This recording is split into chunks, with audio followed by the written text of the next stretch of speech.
So, greetings from newly locked down Kirklees. I've been looking forward to joining you this morning, but I'm especially glad to be with you today when we're all trying to come to terms with the sad news of Peter Crasp's death last weekend. This morning's gospel speaks of Peter, the rock on which Jesus will build his church. And our Peter has certainly been a rock supporting Steinbeck Church for so many years. There can't be many, if any of us, who have ever known Steinbeck without him. So it's been good to think of our Peter as I've reflected on today's gospel during the week.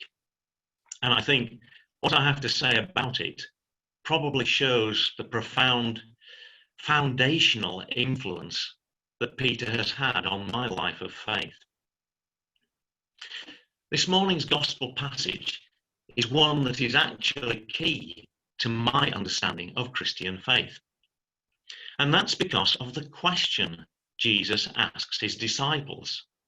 What about you? Who do you say that I am?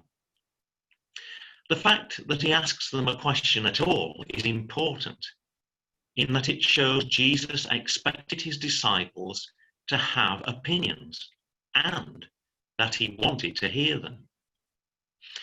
His initial question was about who people in general said he was, but what he really wanted to know was who his disciples personally thought that he was. What was his significance to them? What did he mean to them? And what place did he have in their lives? Simon, son of Jonah, ever after to be known as Peter the Rock, comes out with, "You are the Messiah, the Son of the living God." Jesus then calls Peter blessed, the recipient of divine revelation, a solid foundation for the church. That seems to indicate that Peter had given the right answer. But is that the case? Is there only one right answer? Unfortunately, we don't hear what the other disciples had to say on the matter, nor, therefore, how Jesus might have responded. Was Peter speaking for all of them, or were there other views amongst the group? Certainly, the early church had other things to say about who Jesus was and what he meant to them. To a first century Jew such as Simon Peter, to say Jesus was the Messiah would have had no implication that he was in any way divine, nor would saying that he was the Son of the living God. Both indicated a very special relationship to God, but not that Jesus was God. And yet, that is exactly what subsequent generations of Christians would say about him. And Peter has nothing to say about Jesus being a person in the triple Godhead called the Trinity. And yet subsequent generations of Christians would have a lot to say about that. And those generations down to our own day would have some very different things to say about what those descriptions of Jesus actually meant. A follow-on question to any answer given to Jesus is, "Who do you say I am?" might well be, "And what does your answer mean?" The question of what we mean by the things that we say seems very pertinent today, when we recognize our society and our world is divided by very different ideas about what many key concepts such as freedom, justice, democracy, equality, even truth itself might actually mean.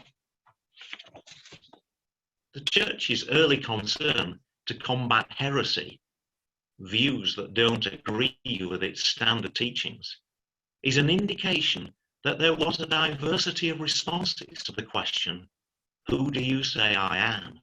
amongst the first followers of the way of Christ. And just to use the expression, follower of the way, is a reminder that there would have been a diversity in response to the question, who do you say you are? Some might have said, I'm a follower of the way of Jesus. Others might have said, I'm a Christian. The two are not incompatible, of course, but choosing to describe oneself as one or the other might show a different emphasis in an understanding of faith. The first, emphasizing a way of life.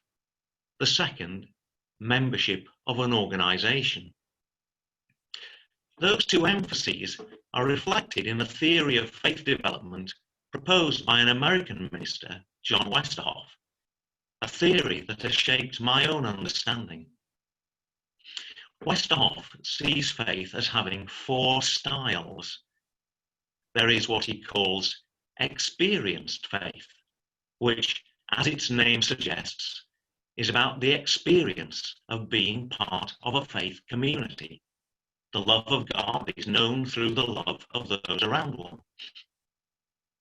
Then there is affiliative faith, faith which entails modeling our behavior and beliefs on those of the rest of the community. We go along with the group because we want to belong.